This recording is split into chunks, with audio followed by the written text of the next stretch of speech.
Sir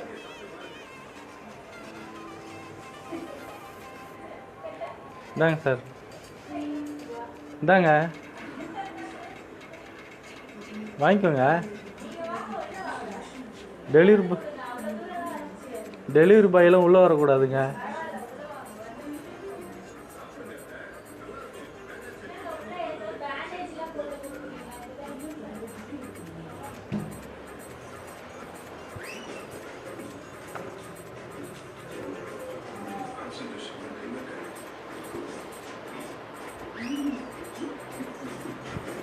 இந்த customer தான்ப்பா வீட்டுக்குள்ளெல்லாம் விடுறாங்க.